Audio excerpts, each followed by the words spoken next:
power.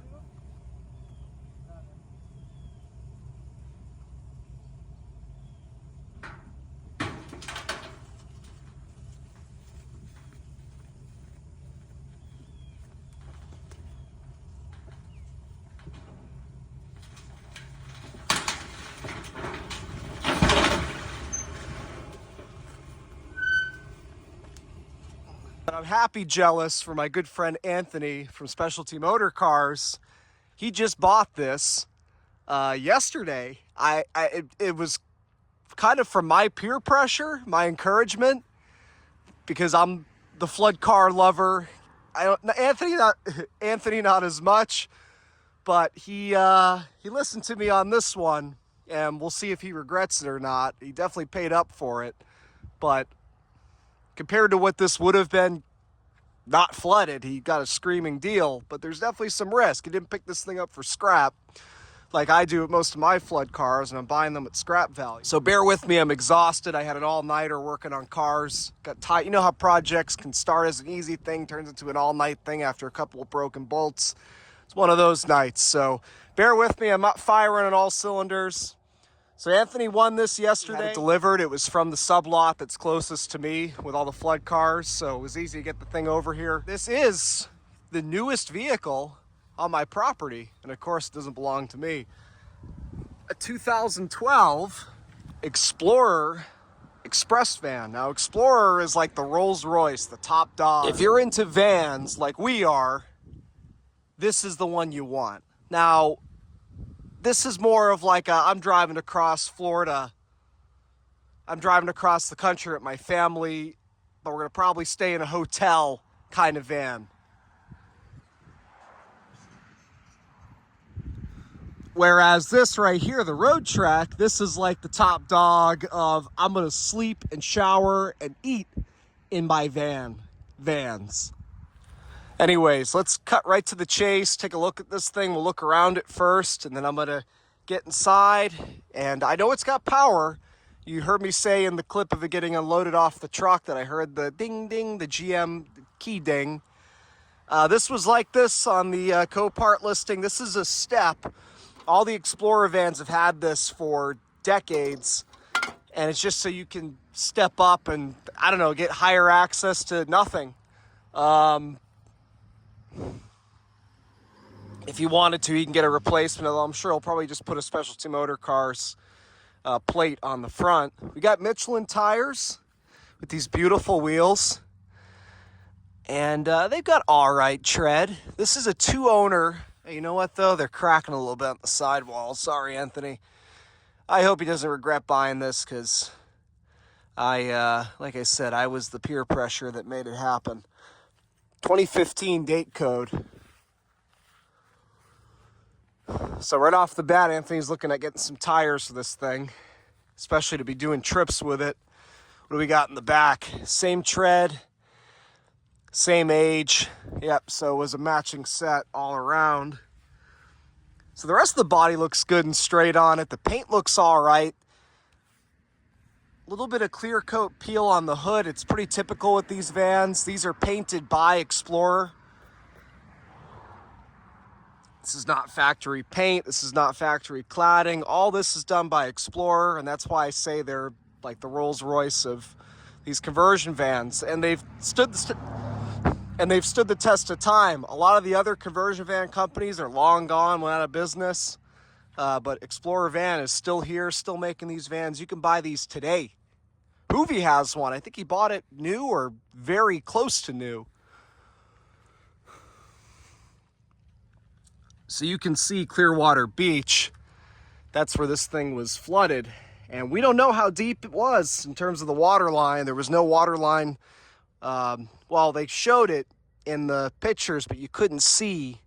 They just put the sticker, it said water line. You couldn't see a obvious water line accompanying that. And a lot of times the guys taking the pictures at COPART will just take the best guess that they can.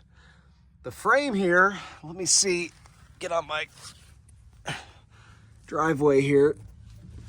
A little bit of flash rust, probably from the flood, but overall, it's definitely a Florida van, very clean. I can neutralize this, get it cleaned up. And we've got a computer right here, right off the bat. And if this doesn't start, that, depending on what that computer does, that could be one of our culprits. I'm not entirely sure this is a new vehicle for me. I've owned express vans of this body style, but 2003, that era. This is a 2012, so they might have changed some things mechanically, even though the body and design is pretty much the same. But yeah, it's looking fairly clean. Nothing that won't clean up.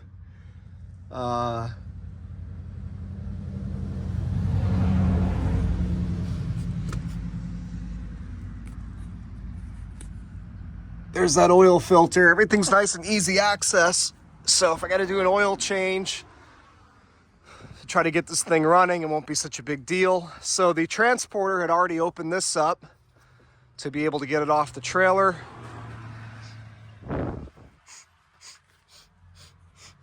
It definitely smells like an Explorer van. They have a certain smell to them, a good smell. Just all the leather and material they use. I don't know why this is popped down. You know, the only thing I can't tell, and I hope I'm wrong about it, it kind of seems like there's a faint smoke odor, as if something like a seat motor or something shorted out.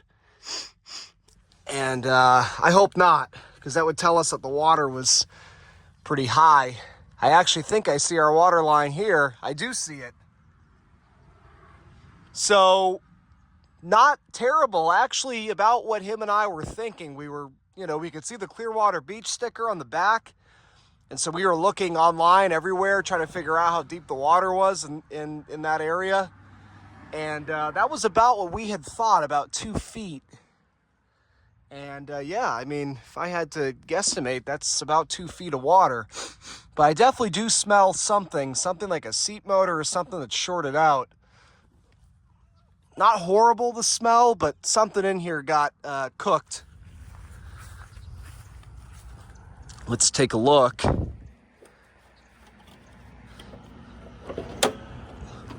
All right, I know this is what Anthony is most nervous about.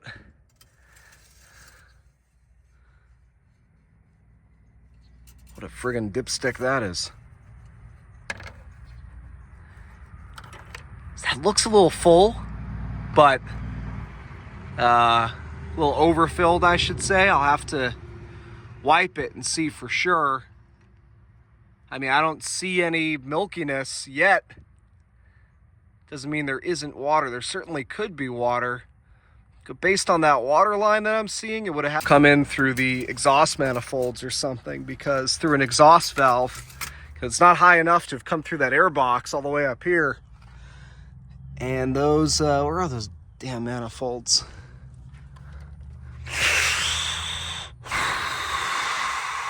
They are pretty low. Well, I can see the water. Ooh. All right. Here's our water line. There's our manifold. It's close. You could have had water get in for sure. Power steering fluid's leaking out the top. Maybe the cap's loose. But that's a little too close for comfort. A little too close for comfort for me. Oh, I hope he didn't get up through the manifolds. He's already going to be bummed out that this thing's going to need the interior stripped out of it. Not horribly. I mean, the good news is the seat cushions, for example, were never underwater. Let's check the transmission fluid. Hope that's not a milkshake.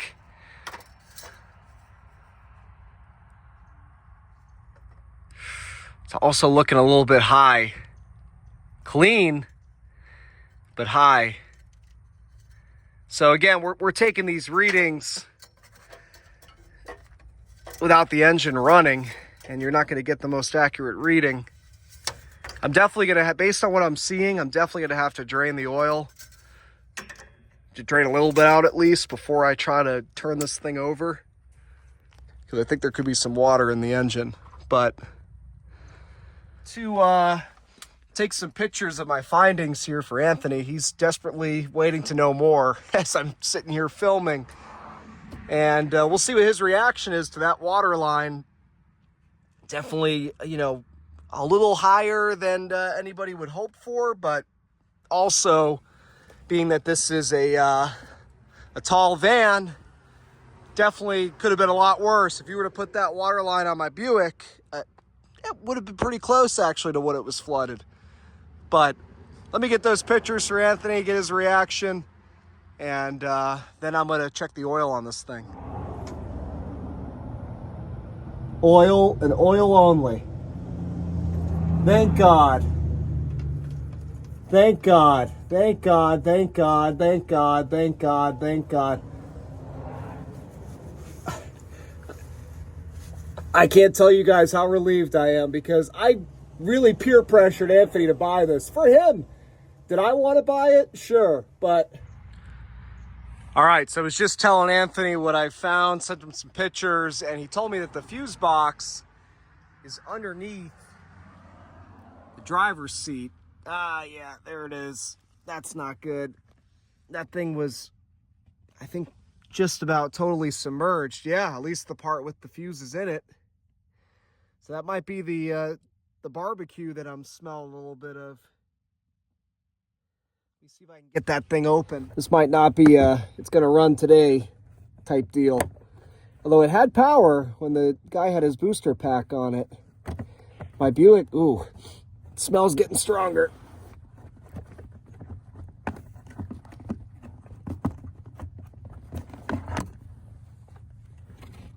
Oh yeah, all too familiar. Oh, it smells horrible. Just trying to see what's shorted out. Well, regardless, you know, all their fuse box. And what I'm hoping, unfortunately, I'm sure it's the case, is that the pigtails and the connectors are just totally corroded to hell. Good news is the seat motors and stuff look like they were spared. In terms of the water line, yeah, they were. But we're gonna have a lot of little connectors and crimps and things. So, need a fuse box. I hope they can get these, I hope it can be out of an older one. I'll have to have Anthony look into that, because they're not gonna have a 2012 at my U-Pull. The first thing I'm doing is just getting the seat out of the way so I can see better. It's 4 18mm nuts.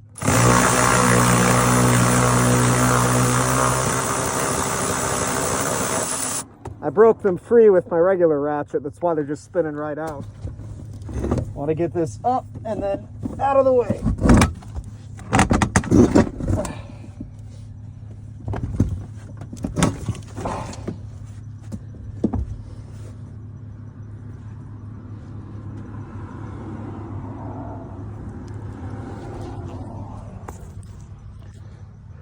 You can see things aren't looking too pretty down here. But again, seat motors and stuff untouched. Some of these connectors got a little corroded depending on where they were sitting. And you can see stuff like this. This is aftermarket by Explorer Vans. There'll be a lot of, ooh, that smoke smell is already a lot stronger. I'm wondering if it's, let me get this pulled up, but I'm wondering if there's something around here that also shorted out, because I shouldn't be smelling it that strong already just by pulling the seat up. Let me get, I need a 10mm. 3 10s to get this fuse box up. I want to check the condition of the connectors and the pins. Day 3. Okay, so it's been a few days since this van got dropped off here, Anthony's van. And I've got a mask on because the smell, you can imagine, not very pleasant and probably not very healthy. So trying to protect myself here. This is a nuisance odor mask specifically. Same one I used when I did the Buick of mine just a few weeks ago with the same problem, where the water hit fuse block connectors and cooked them. There was a, a shorting event.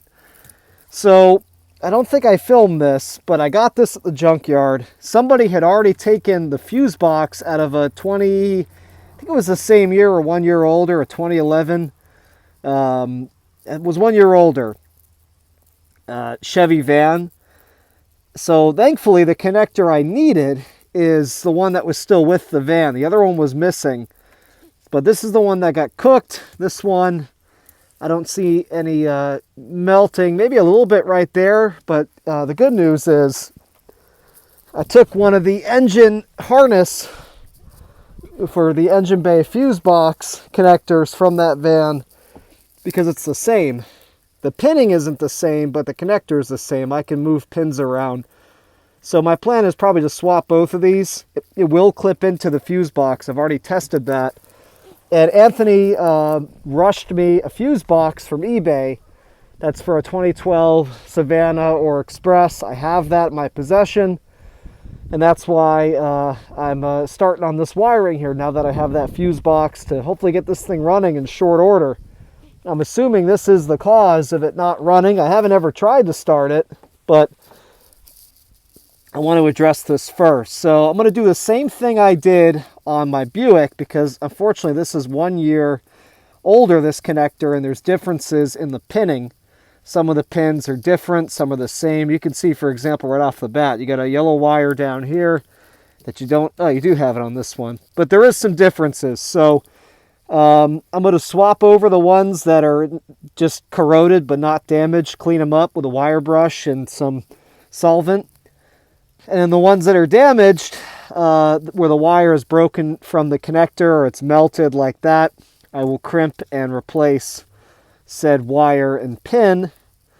So, you know, it takes some time, and I've got to run to the grocery store in an hour or so, so it's not going to be finished tonight, but I just wanted to show you guys what we're working with. Obviously, I removed the old fuse box, tossed it out of here, and some of you might just, you can see that wire right there popped out, for example. Some of you might say, oh, why not just cut it and re-crimp every wire? And the reason being, again, it's not the same year connector, so I need to go one at a time and figure out what goes where, what's different. And generally, I prefer to have just a few crimps and everything else cleaned than to have every single wire crimped for a pretty critical fuse box. So, but you can see where the shorting took place here versus this connector here. Anyways, I took a little break to charge up my headlamp, but before I took that break, and I've got the mask on again because both these were a little bit burned up, so they both have that odor. And there still is an odor coming from that one, so forgive me for the muffled speaking, but this is the first connector completed. You can see I had to replace some pins and crimp in the replacements. I can't talk with that thing. And other ones I was able to just clean and push in here. The old one's out here somewhere. Here we go. You can see that one was really cooked.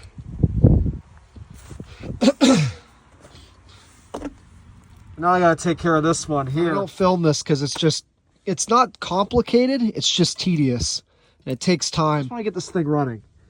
And Anthony's not even coming down here for at least another month, but I need it to get running so I can move it around my property, so I can confirm for Anthony that it does run, and he can fly down here. We can tidy a few things up, and hopefully he can drive it home. So I should be done here not too long, and I'm going to throw this all together, throw the fuse box in, put power to this thing, and we'll see what happens.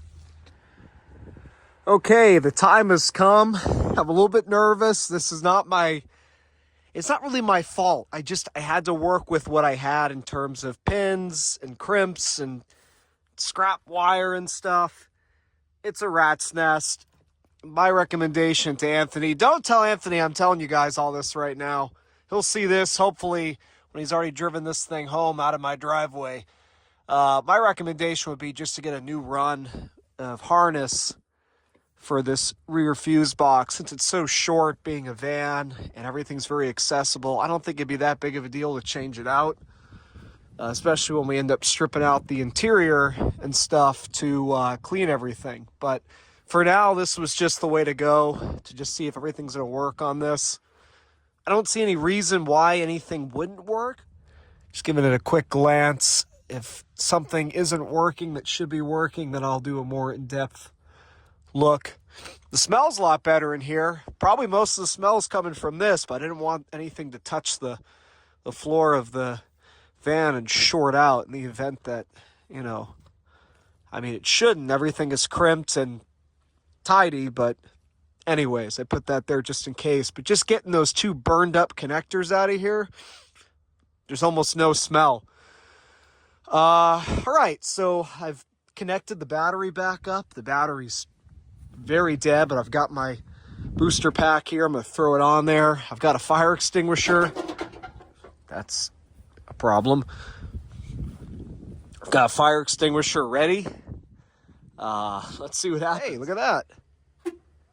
Nope, don't lock. I never tried to put power to it. I took one look at that fuse box. I didn't want anything to continue to short out and then, you know, lose track of wires. Look at even the opera lamp works. The LED in there.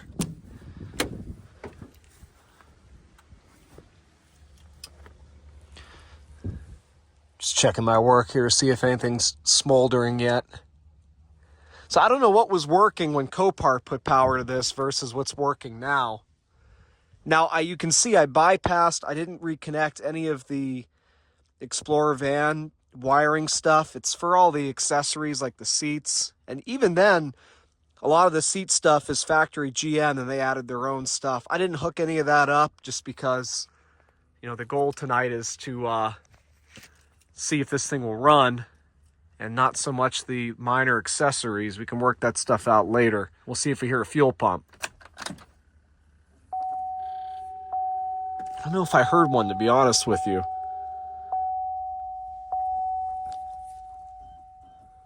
All right, so you saw the mileage there a moment ago. 76,889. And I have his blessing to start it, or try to start it. You can see that. Now we're at about 12 volts. I'm not super optimistic, if I'm honest, because I didn't hear a fuel pump. But let's see. In park. Oh.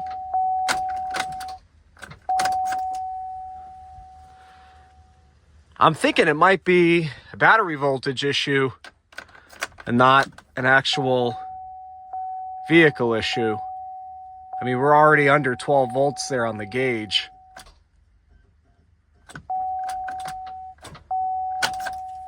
Could be a locked up starter as well. Well, let me start with the battery. I've got a spare.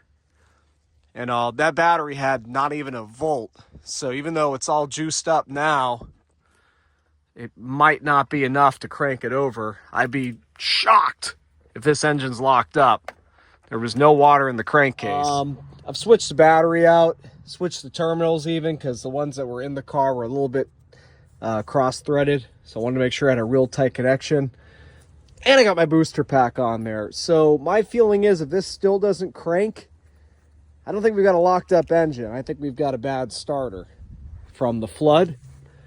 Because you hear it's trying, you hear the click. Son of a gun.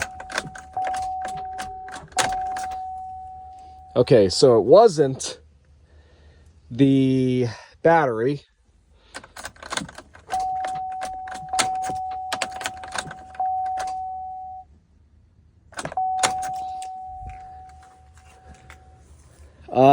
I'm going to think for a minute here. I may try to rotate the engine by hand just to do my due diligence. I can't imagine it would be locked up. And I think if I don't do that, or if I do that, and assuming it's not locked up, which again, wouldn't make sense for it to be, then I'm going to go ahead and rap on the starter with a hammer and see if we can get it to come back to life, because I think that's going to be our issue based on what I'm hearing. So let me do one of those things. Okay, I'm underneath the van, and as they say, well, there's your problem, lady. That's not looking too good, huh? And I just briefly touched this battery power wire going to the starter, and it feels like I could snap it clean right off of that loop. Very, very corroded. So there's not much I can do about that tonight, especially being that it's already getting close to 1 a.m. here and I got work. I'm thinking that I may just pull, I mean, this starter's so easy to pull out, and I already happen to have the socket with me, but this is pretty bad. And I don't think I have one of these starters handy, but I can at least pull it out, clean it up on the bench, and throw it back in and see if that would help in the short term. But Anthony's definitely going to want to invest in a new starter. All right, so I've got the starter out, and as you can see, and it tried to slice my hand open. Thankfully it didn't. Just broke the skin barely. This was the loop that was on here originally connecting to the starter for the power wire, obviously corroded beyond repair. So, but as you can see, the wire itself is perfectly fine, the stranded copper. So what I did is I cut off that bad crimp on, loop end, whatever you want to call it, and strip back the, there's always a little bit of extra slack with these wires, so strip back the insulation to be able to put a replacement on and crimp that on there tomorrow. And then obviously that will go to the starter. This connector seems to be just fine, thankfully. It was nice and watertight with this gasket here, no corrosion there on the pin. So yeah, Anthony told me to just run down to the auto parts store and pick up a starter on his account, and I'll throw that in tomorrow. Throw on a new lug here for the power wire, and we'll see then if she wants to start. But I'm done for tonight. That's all I can do for now. Tomorrow. Here's the starter. I'm not sure if I showed it up close. You can see where that loop, the lug, whatever you want to call it, broke off. I was just trying to remove that 12 millimeter nut off to try to clean this and see if I get the starter to work, but it didn't give me the opportunity. I couldn't even get that nut off. It's basically stuck on there. You can see the housing even cracked on the starter solenoid.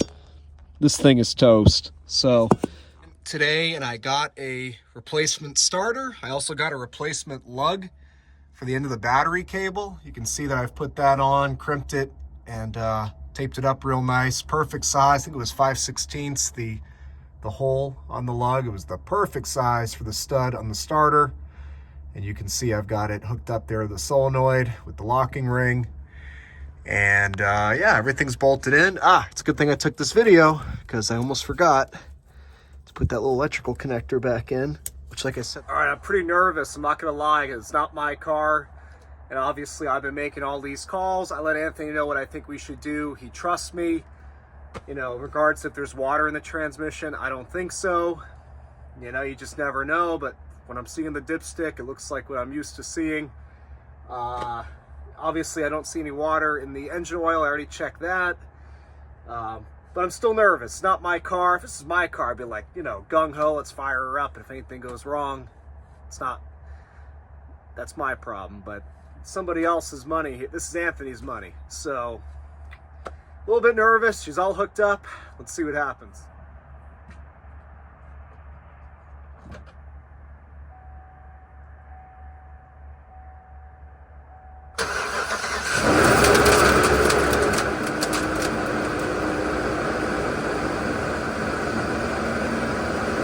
We got a runner. She sounds great. No skip in the crank, no knock, no tick. What's coming out?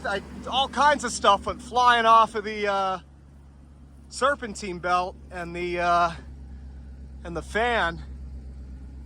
Gonna have some moisture coming out of that exhaust, I imagine. We got a runner.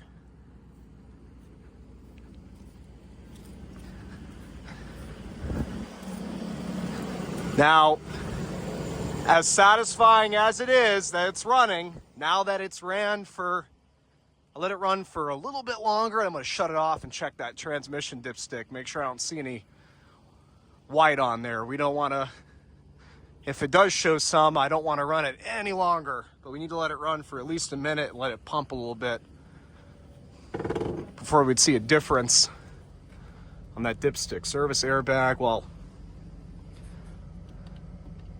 traction control, that's it. No check engine light. Good oil pressure. She's running great. Still shooting stuff off of that fan. Awesome. The lights do work, the interior lights. And obviously I know this is sagging. I don't even want to deal with this stuff right now. I'm freezing out here. Even the opera lamp, I think I showed that yesterday. This stuff I'm not even going to try playing around with. That was all underwater. And I don't know, you know, there's the little fuse box here that operates the Explorer stuff. And I don't even want to mess with any of that because we're going to have to strip all this out, clean everything, and then we can worry about that stuff. My job was just to get this thing running, which I have done. Well, I am curious to see. Hey! Well, they do work. Those fuses were corroded, but the driving lights. Is that the opera lamps outside, maybe?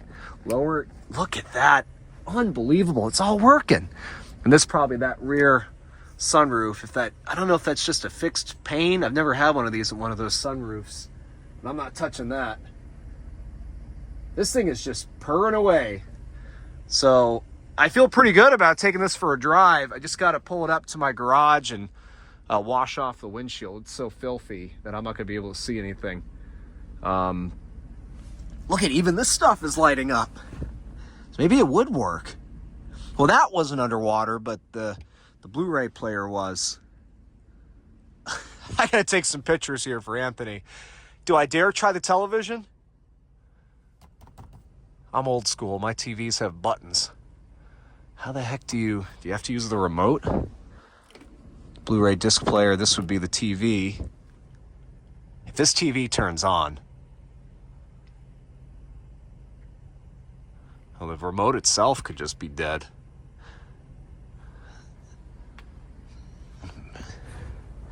Maybe it was having a problem and that's why they dropped this down.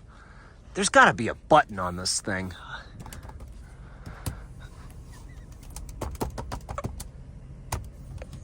Come on, don't tell me this is remote only operation.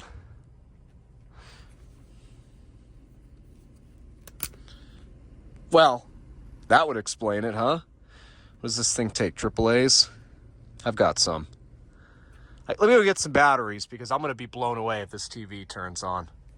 All right, I got some AAAs in there. So I think that switch I hit on the upper panel, switch panel, when it said outside lights, it wasn't the opera lamps because those are on if the headlights are on. It was these fog lights down here. And even those are working, and those were totally submerged. I swear to God.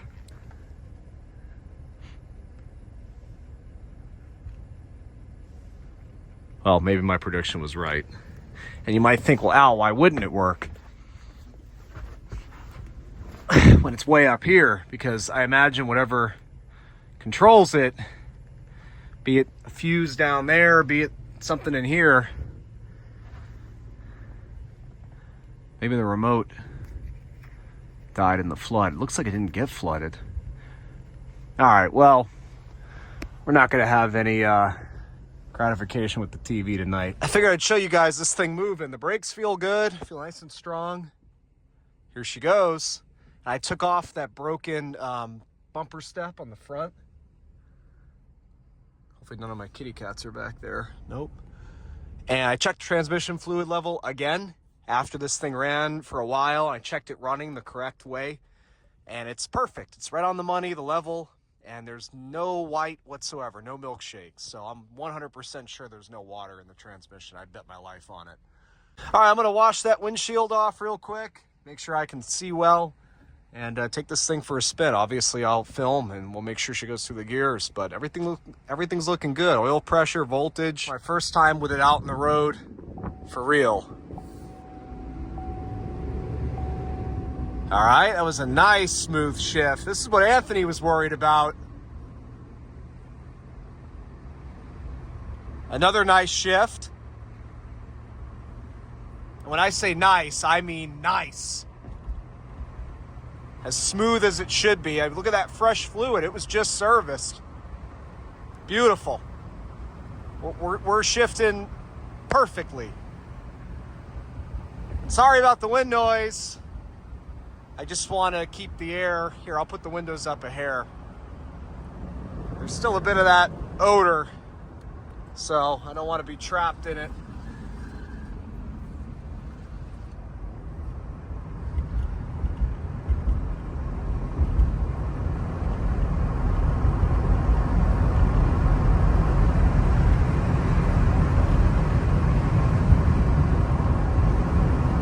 It's feeling good. Can feel the corrosion on the brakes.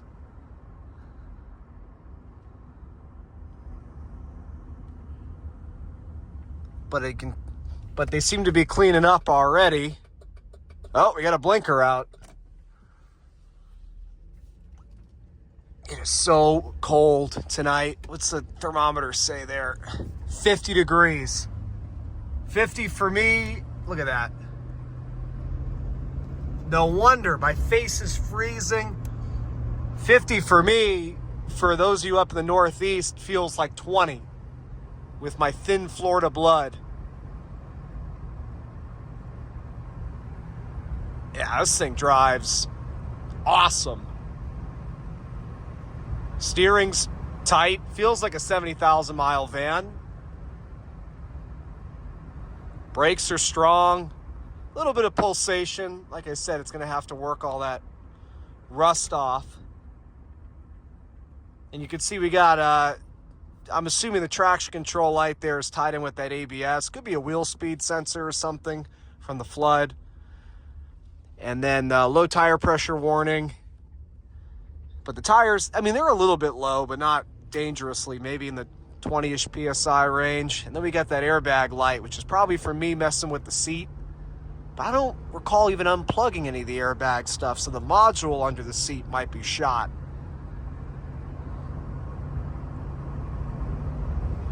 But Anthony, you got yourself a great van here.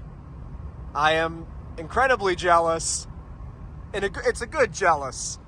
I don't think chocolate milk is supposed to come out of your differential.